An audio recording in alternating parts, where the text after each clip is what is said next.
네, 말씀 요한계시록 7장 1절에서 끝까지 함께 교독하도록 하겠습니다. 요한계시록 7장 1절에서 마지막 절까지 짧으면 저 여러분 교독하도록 하겠습니다.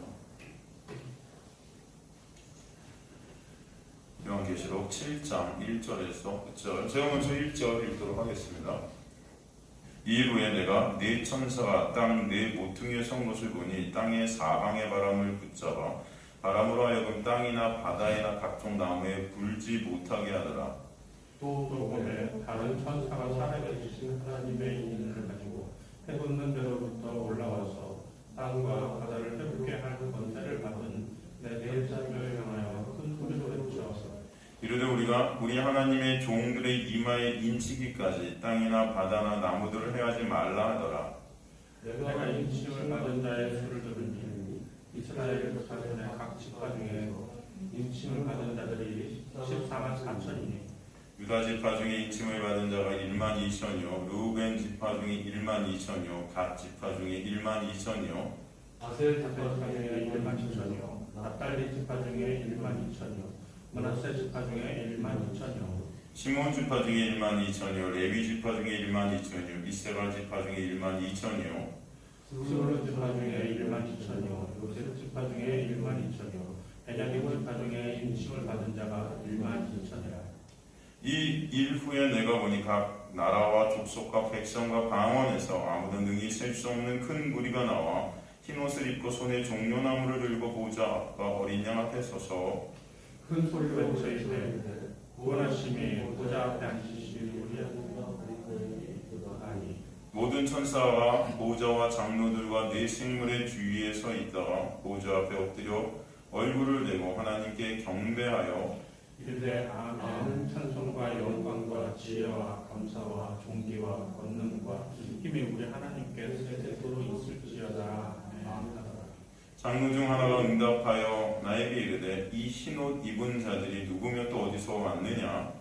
내가 말하되 내 주여 당신이 아시나이다 하니 그가 나에게 이르되 이는 큰 환난에서 나오는 자들인데 어린 양의 피에 옷을 씻어 희게 하였느니라. 그러므로 그들이 하나님의 보좌 앞에 있고 또 그의 성전에서 밤낮 하나님을 섬기매 보좌에 앉으신 이가 그들 위에 장막을 치시리니 그들이 다시는 죽어도 아니하며 목마르지도 아니하고 해나 뜨거운 기운에 상하지도 아니하리니. 함께 읽습니다.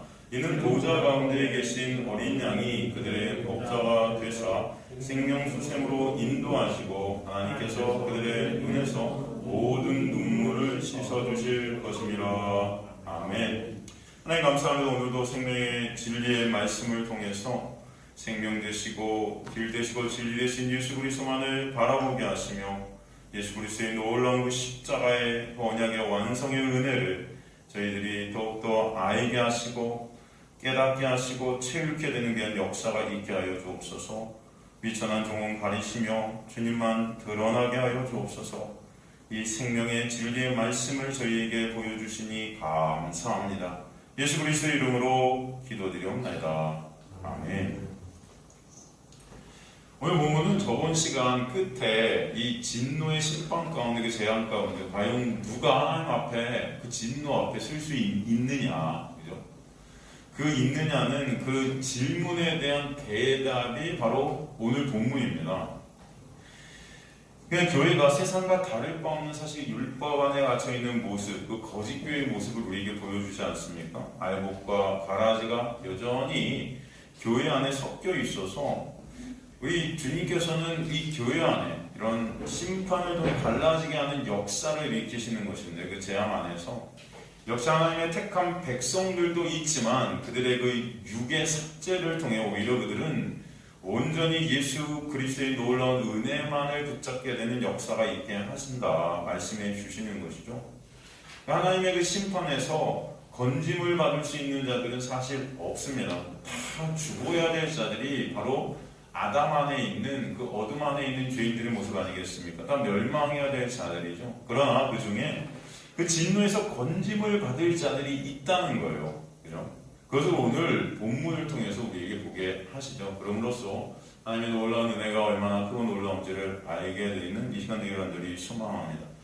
원래는 6번째 인 다음에 오는 7번째 인이 바로 계시록 7장 오늘 본문에 와야 되는데 6번째 인 심판 다음에 오는 7번째 인 심판이 요한계시록 8장에 와요. 그리고 오늘 사실 요한계시록 7장에서는 이 6장과 8장 사이에 삽입장이라고 할 수 있습니다. 이 삽입장이라는 것은 원래는 여기 요한계시록 8장의 내용이 와야 맞는데 그 중간에 하나님께서 하나님의 백성들에게 놀라운 은혜를 설명해 주시려고 낀 겁니다. 이거를. 그러니까 심판의 내용들 중간에 그 진노의 심판을 누가 견딜 수 있을까라고 질문을 딱 하신 다음에 견딜 자들이 있다. 그리고 어떻게 견디게 되는가? 그 이유가 무엇인지 설명해 주심으로 말미암아 하나님의 백성들에게 하나님의 놀라운 은혜가 얼마나 크고 놀라운지를 보여주시고 위로하시는 것입니다. 하나님께서 택한 백성들도 사실 겪게 되는 이 심판 가운데 그러나 하나님의 택한 백성들은 이 심판이 멸망의 심판이 아니라 은혜의 심판임을 보게 하시는 거예요. 멸망의 심판이 아니라는 것입니다. 온전한 하나님의 백성들로 만드시려는 하나님의 놀라운 주권적 은혜의 역사다라는 거예요. 하나님의 놀라운 은혜 밖에 있는 자들에게는 이게 멸망이 될 수 있지만 진정 하나님의 놀라운 은혜 안에 있는 하나님의 백성들에게는 이 심판이 동일하게 오지만 이 심판을 통해서 하나님의 백성들은 온전한 교회로 탄생케 되는 그런 역사가 있게 하신다 말씀해 주시는 거예요. 오늘 본문을 한 절 한 절 보면서 이 은혜가 얼마나 크고 놀라운지 한번 보도록 하겠습니다. 1절에 보니까 이 일 후에 내가 네 천사가 땅 네 모퉁이의 속못을 보니 땅의 사방의 바람을 붙잡아 바람으로 하여금 땅이나 바다에나 각종 나무에 불지 못하게 하더라 말씀되어 있죠. 이 일 후에 메타투톤 에이돈 헬라고 이렇게 되어 있는데 사실은 이 일 후에 이렇게 되어 있어 시간적 어떤 순서가 왔구나 이렇게 생각이 될 수 있지만 이건 시간적 순서가 아니라 장면의 변화입니다. 시간에 따라서 요한계시록은 써진 책이 아니에요. 장면들로 써신 책이 요한계시록이다. 그것을 갖다 꼭 짚고 넘어가셔야 됩니다. 그래서 지금 6번째 인 심판 다음에 장면이 갑자기 확 변해서 새로운 장면이 하나가 등장한다는 것입니다. 그러니까 시간적 순서대로 오는 게 아니에요. 이건 장면의 변환입니다. 장면. 그죠? 심판 중간에 이 장면을 갑자기 딱 보여주셔서 이 심판이 하나님의 택한 백성들에게는 온전한 하나님의 은혜임을 알게 하시는 것이죠. 그래서 다시 한번 말씀드리지만 계시록은 결코 시간적 순서로 쓰여진 것이 아니라 장면의 변환으로 쓰여졌다. 그죠? 그러니까 성경을 문자적으로만 보면 세대주의자들은 이 일 후에라는 단어를 시간적 순서로 봐요. 그래서 6번째 재앙 다음에 이스라엘 백성들에게 인을 치신다고 이렇게 해석을 하는 경향이 있습니다. 그게 틀린 거라는 거예요. 그런 식으로 시간적으로 쓴 게 아닙니다. 이거는. 장면의 변화입니다. 그죠? 이 인치심을 받은 자들은 이미 하나님의 놀라운 은혜 안에 있는 하나님께 택한 백성들이다라는 것을 우리는 알지 않습니까?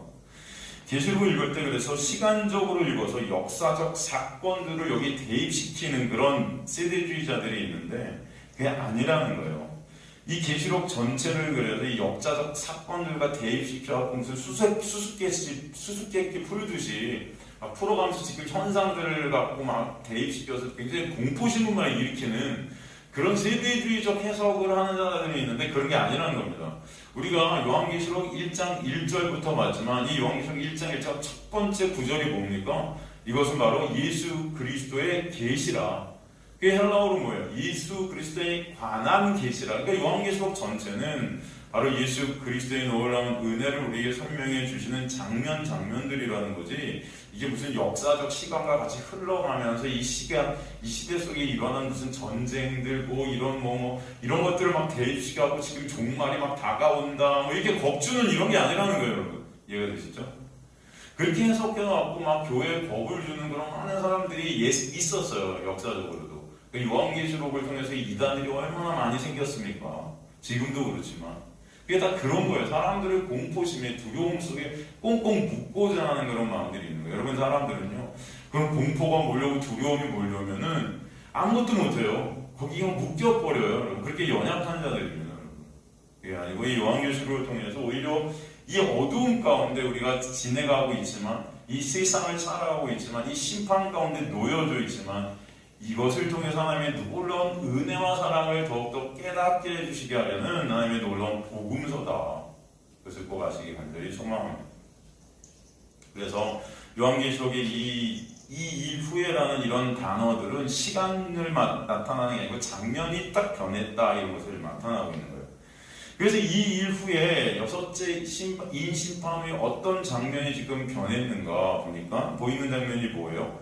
4명의 천사가 땅 4모퉁이에서 사방의 바람을 붙잡고 있는 것을 보는 것입니다. 이 장면이 변화가 딱 된 거예요.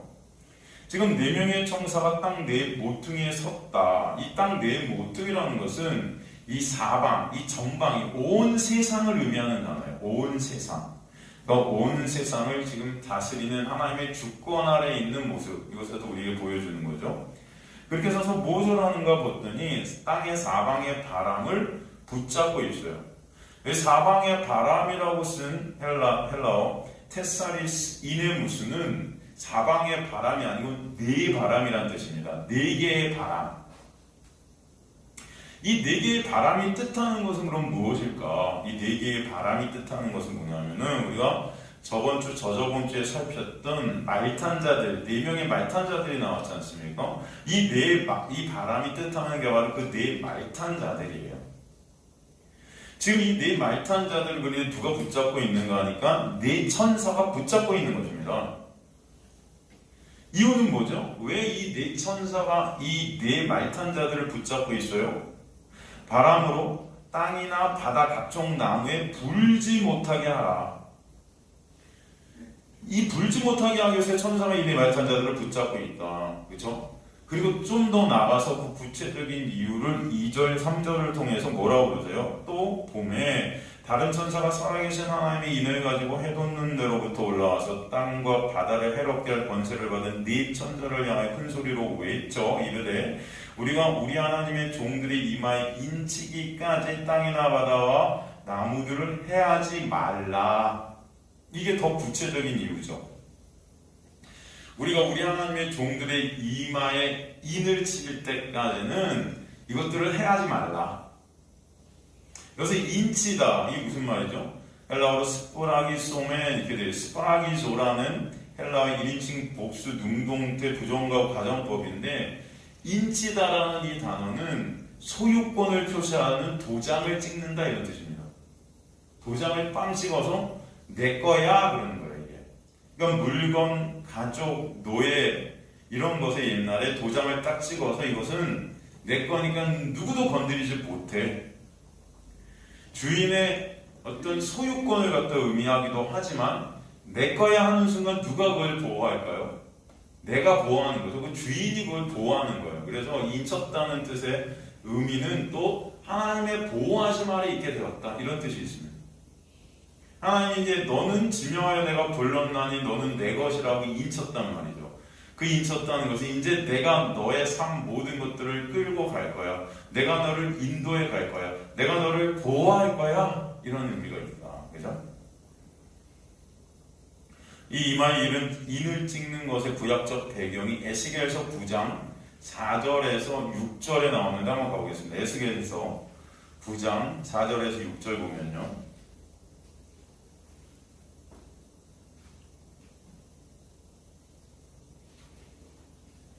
에스겔서 9장 4절에서 6절 보면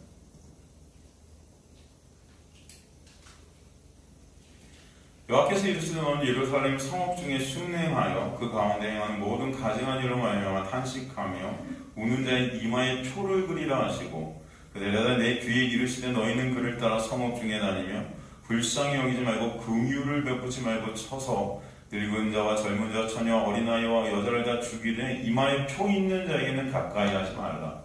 내 성소에서 시작하일지니라. 심히 그들이 성전 앞에 있는 늙은 자로부터 시작하더라. 이게 무슨 말이냐면은 바로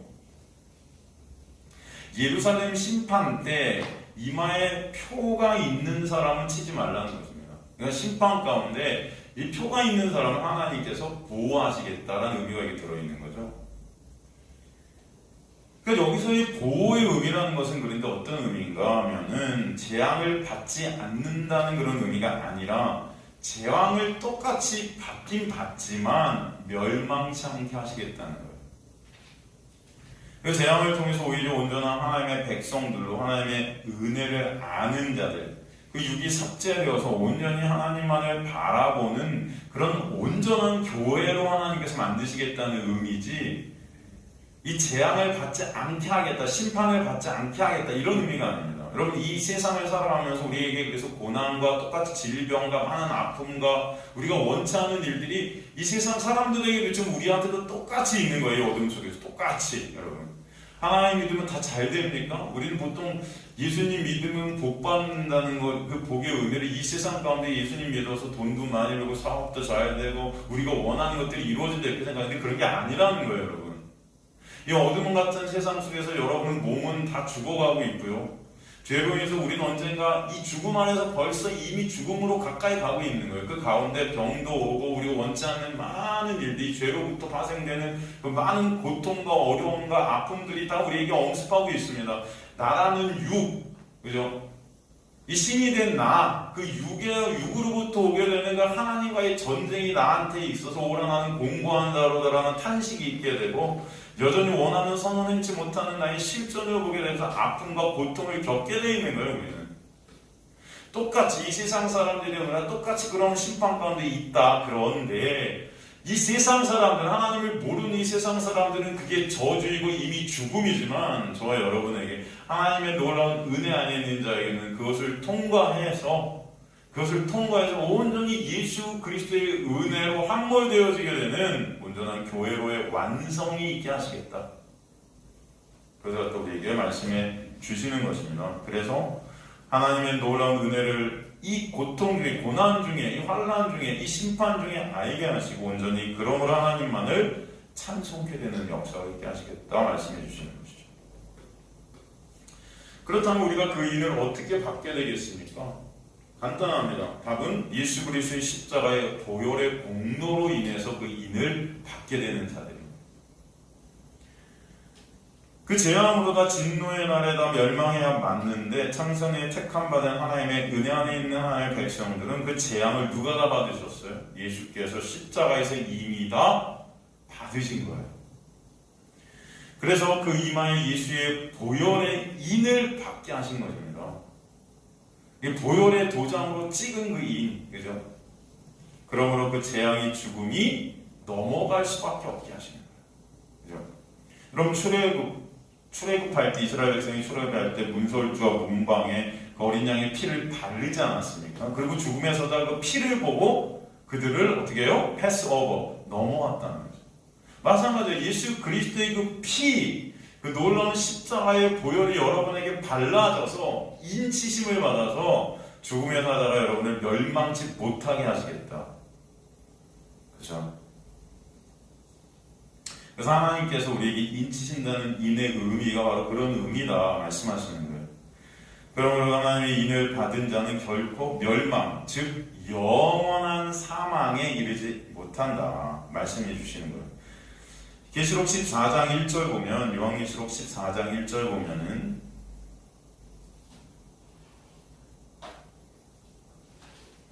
또 내가 보니 보라 어린 양이 시온산에 섰고 그와 함께 14만 4천이 서 있는데 그들의 이마에는 어린 양의 이름과 그 아버지 이름을 쓴 것이 있더라 말씀되어 있어요. 그죠? 어린 양이 시온산에 계시고 그와 함께 14만 4천이 섰는데 그들의 이마에 뭐가 있어요? 어린 양의 이름과 하나님의 이름이 새겨져 있는 것입니다. 그 이름으로 인하여 죽음의 권세가 그들에게 손을 댈 수 있다 없다? 없다는 거예요.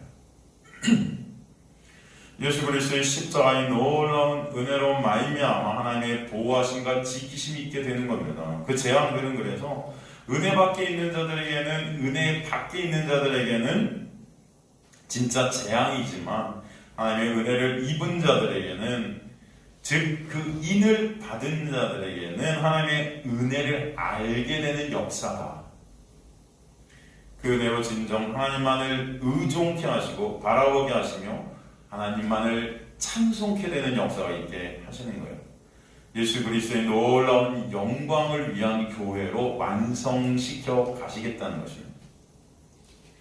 그래서 나의 택함을 받은 자녀들아, 너희가 그 재앙 가운데 힘들고 어렵지만 오히려 그 재앙 가운데 나라는 육이 삭제되고 하나님의 놀라운 은혜는 아는 너희가 되어서 참 안식 대신 은혜의 본체 대신 예수 안에서 참 교회로 평강을 누리는 자들이 되게 할 거야 말씀해 주시는 것이죠. 그 은혜를 알라고 계시록 7장을 6장과 8장 사이에 삽입을 딱 시켜주셔서 위로를 하신 것입니다. 그래서 이 인치심이라는 것은 하나님의 놀라운 열심이에요. 하나님의 그 일하심입니다. 하나님의 놀라운 은혜예요. 이 율법 아래 갇힌 인간들은 이 율법주의 교회, 이 가짜 교회들, 그죠? 그 인치심이라는 것도 사실은 인간들의 행함과 능력, 조건 등으로 오는 것인 줄 착각해요. 내가 이렇게 했으니까 하나님이 나 이렇게 인쳐주실 거야. 거래를 하는 우리의 모습들을 보고 있지 않습니까? 이 인치심이라는 것을 자신들의 행위를 통해 가지려 드는 우리의 모습들이 있다는 거예요. 행위를 통해 당연히 자신들은 인치심을 받은 자라고도 착각해요. 그에 비해 하나님의 은혜 안에 있는 참 성도들은 인간 쪽에 하나님을 향한 행함이 아닌 하나님께서 베풀어 주시는 그 은혜가 아니면 가망이 없는 자들임을 아는 자들이죠. 그렇기 때문에 하나님의 이 구원의 방식인 이 인치심을 감사하게 되는 것입니다. 이 인치심이 아니면 우리에게는 어떤 소망도 없구나를 알게 하십니다. 죄로 인해 내가 주인이 된, 내가 왕이 된 그 인간들은 이 도장 찍기, 이 인치심이 사실 싫은 자들이 맞아요. 내 도장을 누군가에게 찍고 싶은 자들이 죄된 인간들이지 도장을 찍히길 원치 않는 우리의 모습들이 있다는 것입니다. 도장이 찍히더라도 내 조건과 내 능력으로 인해 찍히길 원하는 자들이 죄된 인간들이에요. 그래서 그 찍힌 것으로 자랑하고 싶어하는 자들이에요. 내가 이렇게 했더니 도장이 찍혔어. 이렇게 자랑하고 싶은 거죠. 그러나 죄로 죽은 인간들은 하나님의 도장이 일방적으로 찍혀야 생명을 얻을 수 있는 자들이라는 것을 아시게 되리 소망합니다.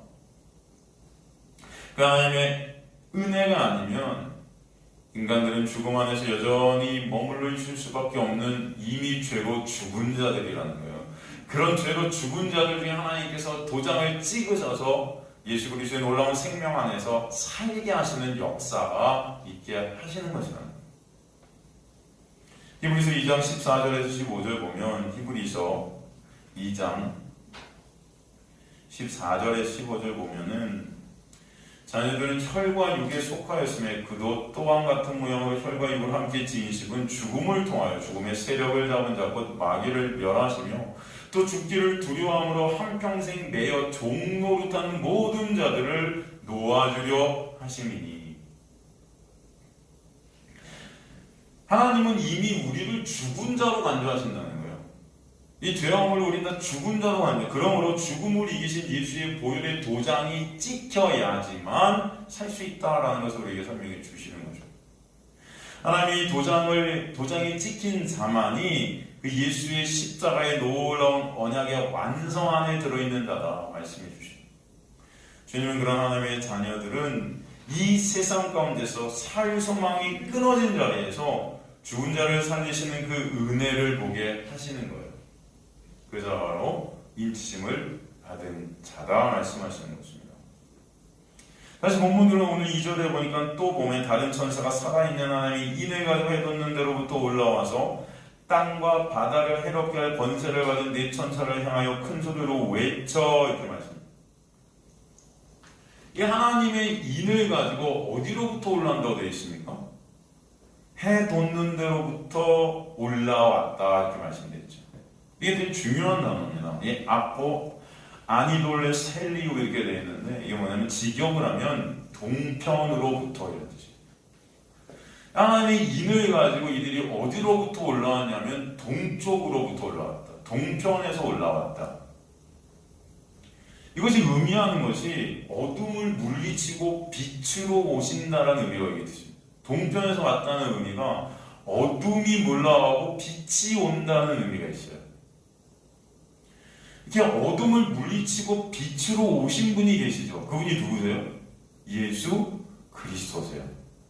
예수께서 오셔서 당신의 백성들에게 보혈을 새겨주시는 그 놀라운 은혜를 베풀어 주시겠다는 의미가 여기 들어있죠. 그걸 인친다 말씀하시는 건데, 그렇기 때문에 14만 4천 명의 이마에 어린 양의 이름이 새겨지는 것입니다. 예수 그리스도라는 이름이 새겨지는 거죠. 이 성경에서 동쪽은 하나님의 은혜와 영광을 상징합니다. 그래서 에덴도 동방에 지으셨다 표현되죠. 또 에스겔서 43장을 보면 하나님의 영광이 어디를 통과해서 들어온다? 동쪽 문을 통과해서 들어온다 말씀입니다. 하나님의 나라를 상징하는 가나안도 동쪽 문으로 들어가게 되어 있어요. 창세기 3장 23절 24절을 보면, 창세기 3장 23절 24절 보면, 여호와 하나님이 에덴 동산에서 그를 내보내어 그의 근원이 된 땅을 갈게 하시니라. 이같이 하나님이 그 사람을 쫓아내시고 에덴 동산 동쪽에 그리죠. 동쪽에 그룹들과 두루 도는 불가르도 생명나무의 길을 지키게 하시니라. 그죠? 지금 하나님께서 에덴의 동쪽 문을 닫고 천사들을 통해 거기를 지키게 하시겠다. 이렇게 말씀하시는데, 그 동쪽에 뭐가 있다고 그래요? 생명나무의 길이 있다. 그죠? 그러니까 생명을 가지신 분이 드나드는 길이라는 뜻이에요, 이거. 생명을 가지신 분이 누구시죠? 바로 예수 그리스도시죠. 이 예수 그리스도가 들락날락 하시는 그 동쪽 문, 이것을 갖다 또 어디서 우리에게 보여주냐면 성막의 문을 통해서 보여요. 성막. 여러분, 모세가 성막을 만들었는데 어떻게 만들었다 그래요? 하늘나라의 식양대로 만들었다 그래요. 그죠? 그래서 성막이라는 것은 곧 하늘나라를 의미하는 거예요. 이 하늘나라는 또 다른 말로 에덴이죠. 그렇기 때문에 이 성막의 문이 곧 에덴의 동쪽이다. 이 동쪽 문이다. 출애굽기 27장 13절 16절 보면, 출애굽기 27장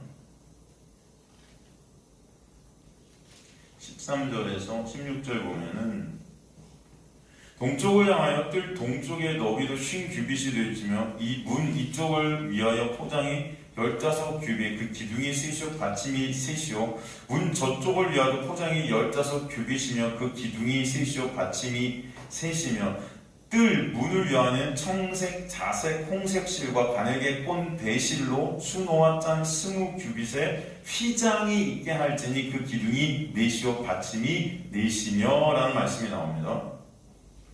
이 성막에 지금 이 모양들을 우리에게 보여주고 있는데, 이 성막에서 제사가 행해지죠. 근데 그 제사를 예수께서 당신의 몸으로 행했다고 히브리서에 나온단 말이죠. 그렇기 때문에 성막은 또 예수 그리스도를 상징하죠. 그러니까 성막을 의인화시키면 누구예요? 사실은 예수세요. 그렇기 때문에 이 성막의 구조가 예수께서 하실 사역을 보여주고 있다. 우리는 이렇게 볼 수 있습니다.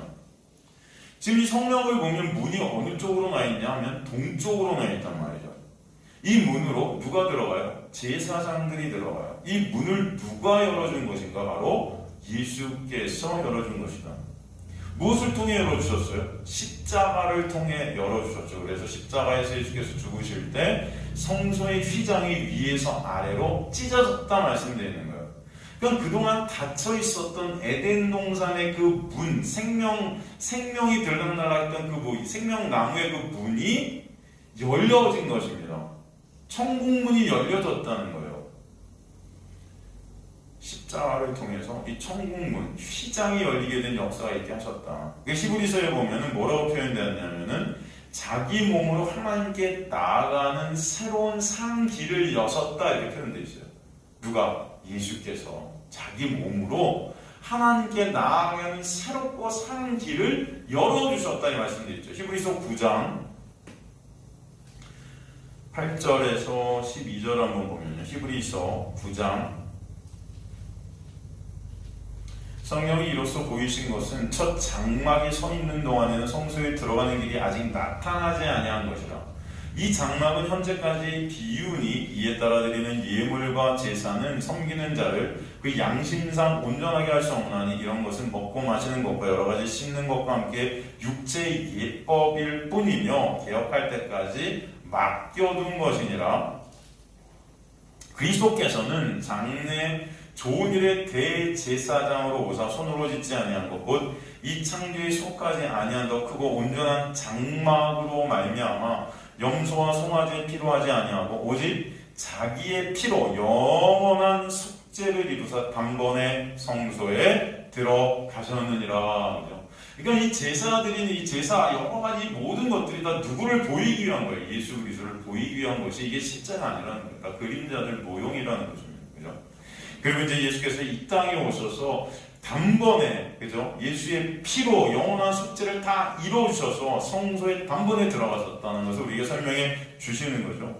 히브리서 10장 16절에서 20절 보면, 히브리서 10장 16절에서 20절 보면은, 주께서 이르시되 그날 서로는 그들과 맺을 언약이 이것이라 하시고 내 법을 그들의 마음에 두고 그들의 생각이 기록하리라 하신 후에 또 그들의 죄와 그들의 불법을 내가 다시 기억하지 아니하리라 하셨으니 이것들을 사하셨은즉 다시 죄를 위하여 제사 드릴 것이 없느니라.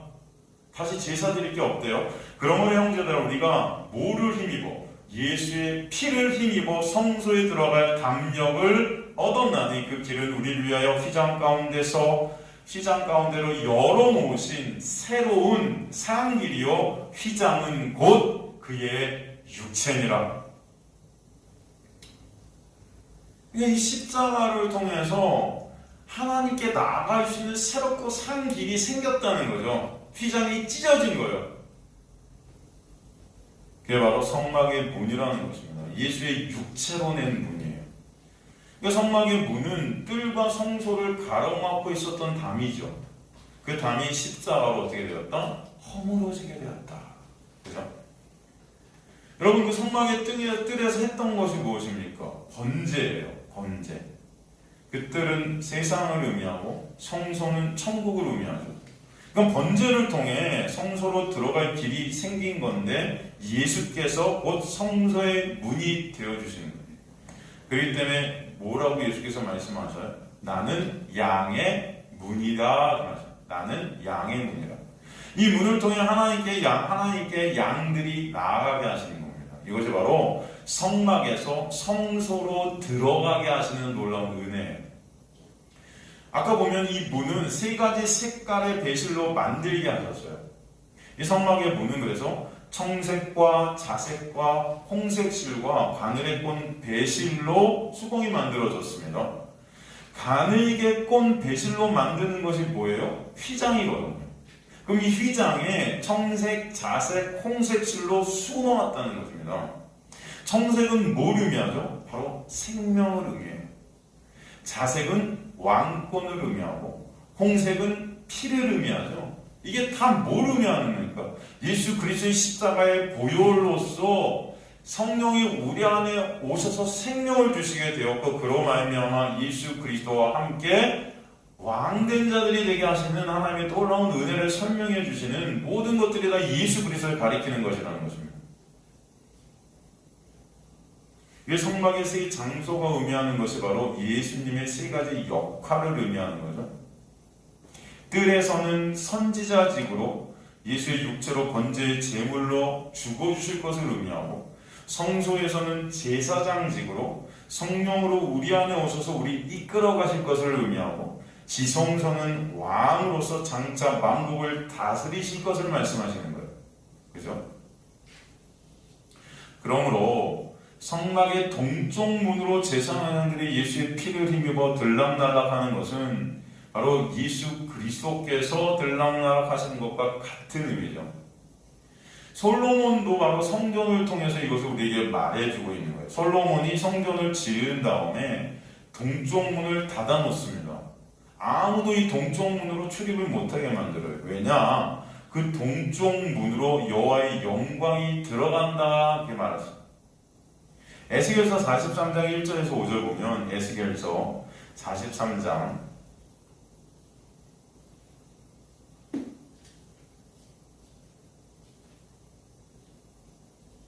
1절에서 5절 보면 9일 그가 나를 데리고 문에 이르니 곧 동쪽을 향한 문이라. 이스라엘 하나님의 영광이 동쪽으로부터 오는데 하나님의 음성이 맑은 물소리 같고 땅의 그 영광으로 말미암아 빛나는 그 모양이 내가 본 환상 곧 전에 성읍을 멸하러 올 때 보던 환상 같고 그 강가에 보던 환상과도 같기로 내가 얼굴을 땅에 대고 엎드렸더니 여호와의 영광이 동문을 통하여 성전으로 들어가고 영이 나를 들어내리고 안뜰로 들어가시기로 내가 보니 여호와의 영광이 성전에 가득하더라. 말씀드려 있죠. 이 동쪽 문을 6일 동안은 닫아두고 안식일이나 월삭에만 열어둡니다. 왜 그렇습니까? 백성들의 출입을 막고자 하는 거죠.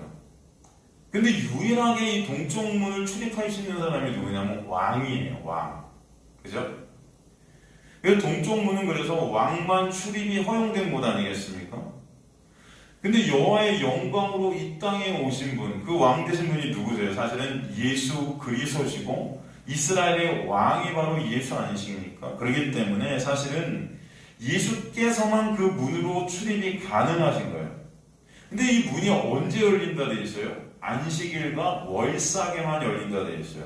그 말의 의미는 예수만 당신의 백성들에게 참 안식을 주신다는 의미가 있다는 거죠. 구약 에스겔이 말하는 성전은 성령으로 지어진 전을 뜻하죠. 그 성령으로 지어진 성전으로 이스라엘의 왕이 오심을 뜻합니다. 그럼 신약에서 이곳은 어디죠? 신약에서 이 성전은 어디예요? 바로 하나님의 백성들의 마음인 거예요. 그죠? 십자가를 통해 성령이 오신 것이고 성도들의 마음이 성전이 되게 하시는 것입니다. 예수께서 십자가에서 몇 시간 동안 달려 계시다 돌아가셨죠? 성경에 보면 신약에 6시간이죠. 이 6시간이 의미하는 것은 이 창조의 6일입니다.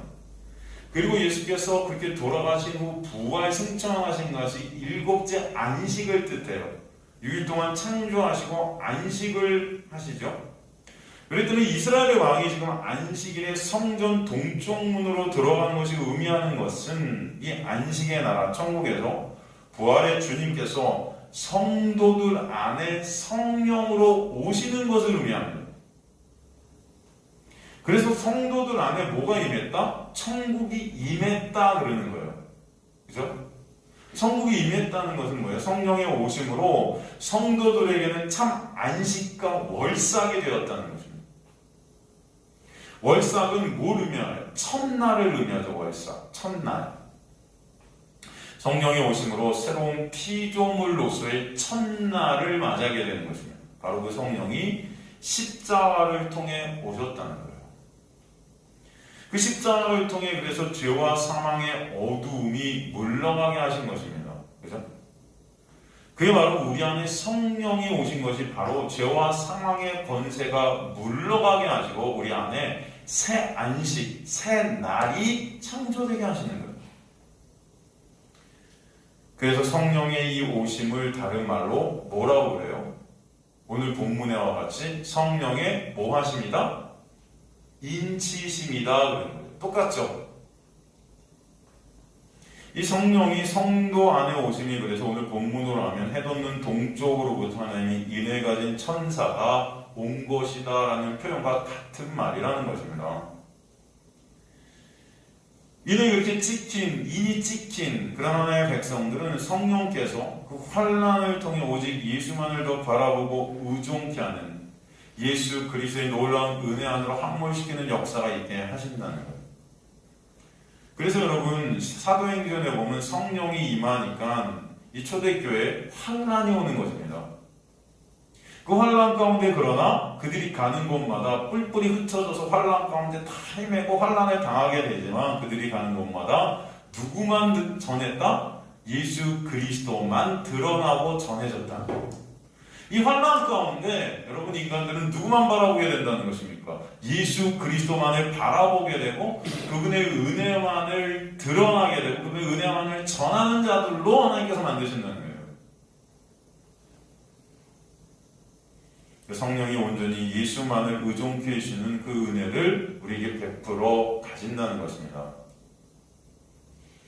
그렇게 인치심을 받은 자들이 오늘 본문 7장 4절에 등장하죠. 내가 인치심을 받은 자의 수를 들으니 이스라엘 자손의 각 지파 중에서 인침을 받은 자들이 14만 4천이다. 그죠?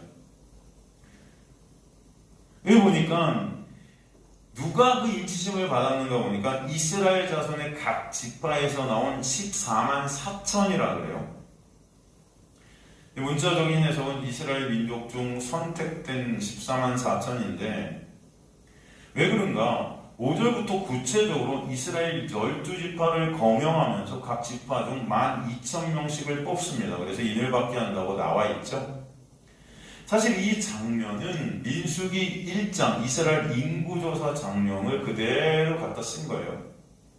민수기서 1장 1절에서 3절, 45절에서 46절을 보면은 한번 가볼까요? 민수기서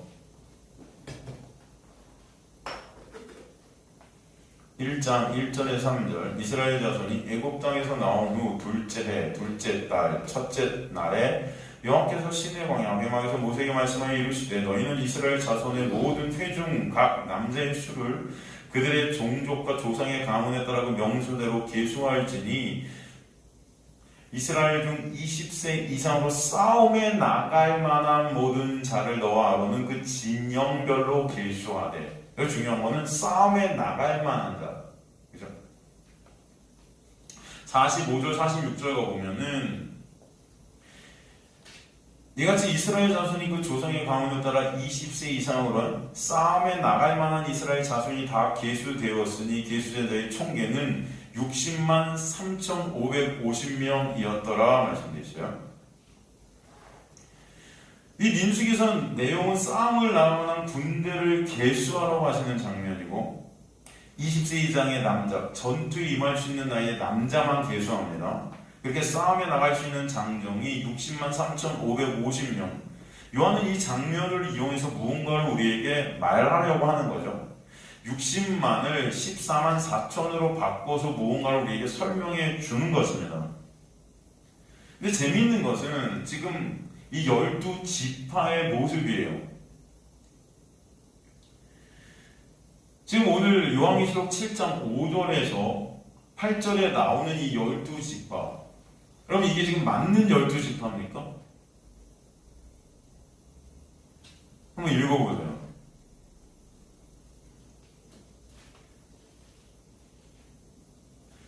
사실 이스라엘의 12지파와 오늘 본문의 12지파가 달라요.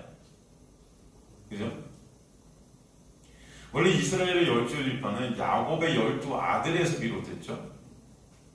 야곱은 2명의 부인과 2명의 여종으로부터 12명의 아들을 낳습니다. 첫째 부인이 누구죠? 레아예요. 레아로부터 나온 자식이 루벤, 시므온, 레위, 유다, 이사갈, 스불론이죠.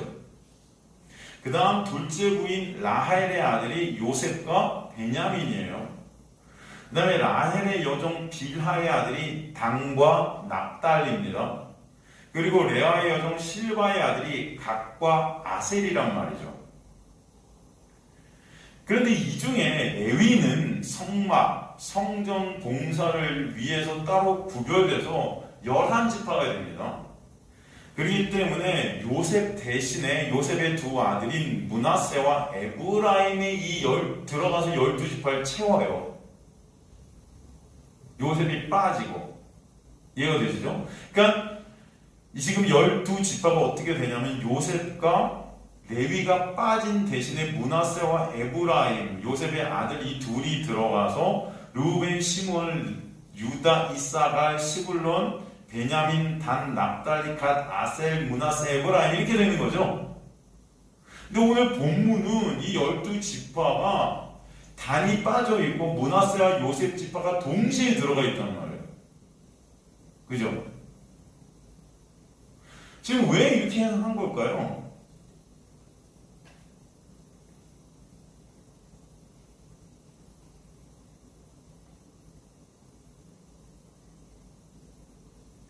사실 이 레위 지파는 전투에 나갈 수 없는 자들이 여호와를 섬기는 일을 하는 자들이고, 그죠?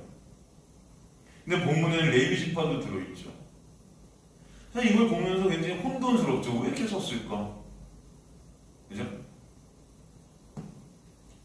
먼저 이 요한은 성령의 감동으로 민수기의 계수 장면을 이용해서 그 인을 받을 자들이 이 땅에서 전투를 해야 되는 자들임을 우리에게 보여줘요. 그죠? 그리고 그들이 이스라엘 자손들이라는 표현을 쓰므로 말미암아 하나님께서 약속하신 아브라함의 언약의 성취가 이렇게 이루어지고 있다는 것을 우리에게 보여주시는 겁니다. 하나님께서 아브라함에게 뭐라고 약속하셨어요? 네 자손이 하늘의 별처럼 바다의 모래처럼 많아질 것이라 그 언약, 약속을 하시죠. 그들이 바로 영적 이스라엘인 교회예요. 그죠? 예수의 십자가의 언약의 완성, 그 예수를 그래서 자손들이라 하지 않고 자손이라고 했는데 그 자손을 가리켜 누구라고 그래요? 예수 그리스도가 그 자손이라고 그러잖아요. 그 예수 안에서 이 자손들이 나오게 되는 것입니다. 요한은 이렇게 하나님의 약속대로 하늘의 별처럼 바다의 모래처럼 많은 영적 이스라엘, 하나님의 교회가 하나님의 놀라운 은혜의 그 인을 받고 하나님의 자녀로 이 땅에 존재하게 되었다는 것을 하나님의 그 언약의 성취를 강조하면서 표현하시고 계시죠. 그리고 이스라엘의 군사를 계수하던 그 민수기 장면을 인용해서 그렇게 인을 받은 하나님의 언약의 백성들은 이 땅에서 어떤 자들로 하나님의 영적 군사들로 그들을 전투하는 자들이란다. 그들의 인생을 이렇게 전투 중에 살아가게 하신다. 근데 뭐와의 전투겠습니까, 여러분? 나라는 신된 그 육과의 전투가 계속 우리 인생 가운데 벌어지게 하시는 거예요. 그죠? 그래서 그 나라는 육의 삭제를 통해서 오직 예수 그리스도만을 의존케 되는 그 놀라운 역사를 있게 하시는 거죠. 그게 바로 야곱과 하나님께서 싸우신 그 장면을 갖다 통해 우리에게 보여주시는 거 아니겠습니까? 우리는 다 그 하나님과 전쟁하는 자들, 가만히 보면 이 세상에서 전투하는 자들이라서 굉장히 이 세상을 갖다 우리가 불리시는 멋진 자들로 이렇게 비춰질 수 있지만 가만히 보면은 나라는 우상과 전투하는 자들이다. 우리가 다. 그런 나라는 우상된 자, 바로 가짜신과의 전쟁. 평생 우리는 이것을 겪고 있는 자들이라. 나라는 그 신된 자, 하나님께서는 은혜를 베푸셔서 그런 나의 신된, 나의 육된 그 모습들을 삭제시켜 가시는 역사가 있게 하시는 거예요. 그걸 갖다 전투하는 자들이라고 표현해 주신 것이죠. 그들이 바로 14만 4천인 것입니다. 12 곱하기 144, 그죠? 이 12라는 것은 3 곱하기 4예요. 3은 3일째 하나님의 숫자고 4는 동서남북 온 우주를 가리키는, 세상을 가리키는 전방위적 숫자죠. 그래서 12는 3일째 되신 하나님께서 온 세상 가운데 역사하심을 나타낸 상징적인 수죠. 그 온 우주를 창조하신 곳에 하나님의 백성들을 두시는 거예요. 그러기에 하나님은 이 온 세상에 역사하시면서 하나님의 자녀들을 하나님의 자녀답게 만들어 가시겠다는 거예요. 그 자녀들이 영원히 하나님과 함께 거하게 될 하나님 나라의 완성을 향해서 하나님은 이 온 세상 속에서 열심으로 일하시고 계신 거예요. 이 온 우주는 그래서 하나님의 백성들을 위해 존재케 하신 것입니다. 온 세상은 하나님의 백성들이 이 세상을 통해서 온전히 하나님만을 찬송하는 그런 예수 그리스도를 위한 자들이 되게끔 하는 그런 뭐예요? 도구들이라는 거예요. 그래서 예수의 그 놀라운 은혜를 알게 되면 이 세상은 사라지는 것입니다, 여러분. 그게 여러분의 육적 종말이에요. 하나님 택한 백성들은 인생을 살아가면서 진정 하나님의 놀라운 은혜를 아는 자들이 되게 하시고 여러분의 그 육을 삭제시켜 가시는 거예요. 그래서 성령은 하나님의 백성들을 10이라는 숫자로 표현한 것입니다. 12지파, 12사도, 거룩한 성 새 예루살렘이 12문이고 12기초석으로 되어 있죠. 이 모든 것이 하나님의 백성들인 교회를 상징하고 있다. 그죠? 이 구약과 신약의 하나님의 백성들을 그래서 구약의 12지파, 신약의 12사도의 숫자를 곱해서 144로 표현하죠.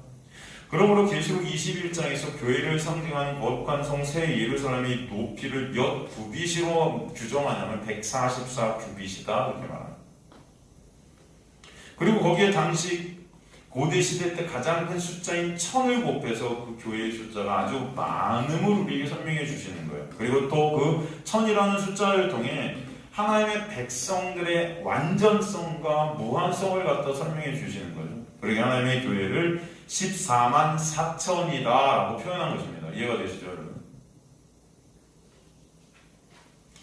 요한은 계시록에서 이스라엘 12지파를 나열하면서 일부러 지금 단지파를 빼뜨리고 요셉 지파와 레위 지파를 집어넣고 하는 구약의 12지파와 굉장히 혼돈스럽고 불규칙한 나열을 갖다 여기다 써버렸어요. 왜 그런 나열을 갖다 지금 요한계시록의 12지파 대신에 이렇게 혼돈스러운 지파를 넣는가? 그건 간단합니다, 여러분, 사실. 바로 이것을 통해서 하나님의 인을 받게 되는 그 12지파는 이스라엘이라는 그 표면적, 민족적 12지파가 아니라 영적 이스라엘, 예수 그리스도의 놀라운 은혜 안에서 새롭게 될 그 영적 이스라엘의 12지파다라는 것을 우리에게 설명해 주시려는 거예요. 즉 교회죠. 그러니까 여기서 왜 단지파가 빠졌는지, 왜 레위 지파가 들어가고 에브라임 지파가 요셉 지파가 들어갔는지 이런 것들이 중요한 게 아니라 사실은 이 이스라엘은 영적 이스라엘의 지파다. 하나님의 인을 받는 지파들은 그런 구약의 표면적, 그런 민족적 이스라엘이 아니라 예수 안에 있게 된 자들이다. 하나님의 놀라운 은혜 안에 있게 된 영적 이스라엘이다. 사도 바울이 말했듯이 표면적 이스라엘이 아니라 이면적 이스라엘, 영적 이스라엘이 이스라엘이다. 이것을 갖다 우리에게 보여주기 위해서 일부러 이 지파들을 막 짬뽕같이 이렇게 넣은 겁니다. 혼돈스럽게.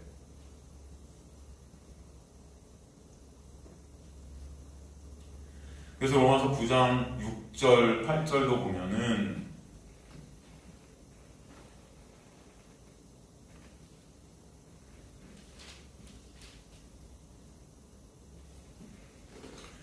그러나 하나님의 말씀이 폐하여진 것 같지 않다. 이스라엘에서 난 그들이 다 이스라엘이 아니요.